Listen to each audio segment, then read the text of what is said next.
சட்டமன்ற பேரவையின் உறுப்பினராக தேர்ந்தெடுக்கப்பட்ட சி. ஜோசப் விஜய் எனும் நான்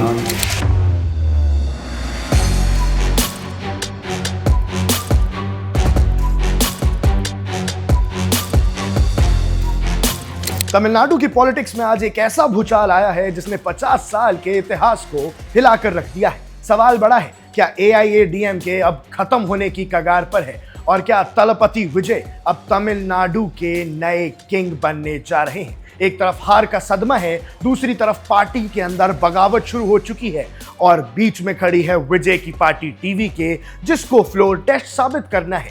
आज बात करेंगे उस खबर की जिसने तमिलनाडु की असेंबली को एक नया मोड़ दे दिया है। तमिलनाडु असेंबली इलेक्शन के रिजल्ट्स ने सबको हैरान कर दिया था। डिकेड से हम देख रहे थे कि पावर या तो DMK के पास होती है या AIADMK के पास, लेकिन इस बार विजय की TVK ने 108 सीट जीतकर पूरे स्टेट का पॉलिटिकल मैप बदल दिया था। लेकिन असली कहानी इलेक्शन के बाद शुरू हुई। AIADMK जो कभी जयललिता के नाम से जानी जाती थी, आज वो दो टुकड़ों में बंटती नजर आ रही है। सीनियर लीडर CV षणमुगम ने एक बड़ा ब्लास्ट किया है। उन्होंने अनाउंस कर दिया कि AIADMK का एक फैक्शन, एक टुकड़ा अब विजय की TVK को सपोर्ट करेगा। अब आप सोचेंगे कि AIADMK और DMK के बीच अलायंस की बातें क्यों हो रही थी। दर्शकों, CV षणमुगम ने वही सच बताया जो शायद कोई नहीं बोलना चाहता था। उन्होंने कहा कि पार्टी के अंदर एक प्रपोजल आया था कि DMK के साथ मिलकर सरकार बनाई जाए और विजय को सरकार बनाने से रोक दिया जाए।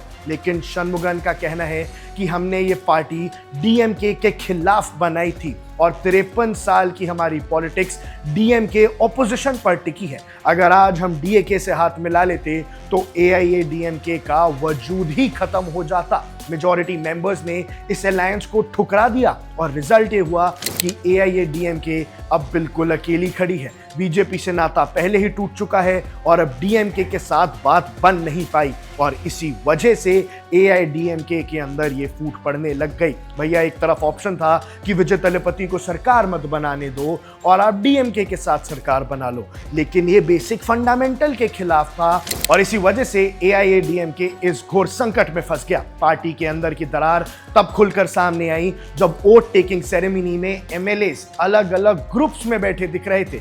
इडापी के पलनस्वामी की लीडरशिप पर भी सवाल उठ रहे हैं और 167 सीट पर लड़ने के बाद सिर्फ 47 सीट मिलना कोई छोटी हार नहीं थी। षणमुगम और SP वेलुमनी जैसे दिग्गज नेताओं ने EPS की मीटिंग से दूरी बना ली है और उन्होंने प्रो टर्म स्पीकर PV करुपिया को लेटर लिखकर मांग की है कि SP वेलुमनी को लेजिस्लेटर पार्टी लीडर बनाया जाए, यानी सीधा सीधा लीडरशिप चेंज की डिमांड कर दी है। अब चलिए थोड़ा मैथमेटिक्स समझते हैं। 234 सीट्स की असेंबली में TVK के पास 108 सीट है जो सिंगल लार्जेस्ट पार्टी है, DMK के पास 59 सीट्स हैं और AIADMK के पास 47 सीट्स। वही कांग्रेस के पास 5 सीट्स थी और जो बाकी बची सीट्स थी उनमें किसी के पास बड़ा नंबर नहीं था। अब जब फ्लोर टेस्ट होना है तो विजय को मैजिक नंबर 118 तक पहुंचाने के लिए 10 सीट्स चाहिए थी और कांग्रेस का समर्थन तो पहले ही मिल गया। अब AIADMK के इस फैक्शन के सपोर्ट के बाद विजय का CM बनना तय है। विजय अब इस फ्लोर टेस्ट को भी आसानी से पार कर लेंगे क्योंकि विजय के पास अपनी 108 सीट है, कांग्रेस की भी 5 है और अब AIADMK की सीट भी इन्हें मिल जाएंगी। KC पलनस्वामी जो खुद AIADMK के पुराने नेता रहे हैं, उन्होंने कहा कि अगर EPS ने रिजाइन नहीं किया तो पार्टी पूरी तरह से टूट जाएगी।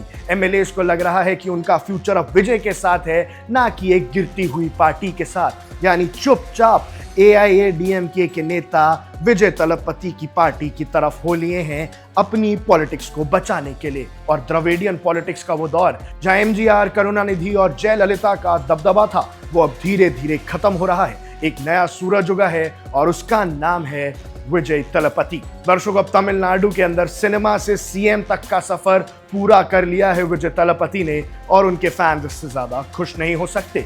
लेकिन वहीं AIADMK के सपोर्टर्स का दिल बैठ गया है क्योंकि शायद ये पार्टी अब जल्द खत्म हो जाए। आपको क्या लगता है, आपकी क्या राय है, हमें कमेंट सेक्शन में जरूर बताइएगा। अब देख रहे हैं वन इंडिया, मैं हूं आकुश Kaushik. Subscribe to One India and never miss an update. Download the One India app now.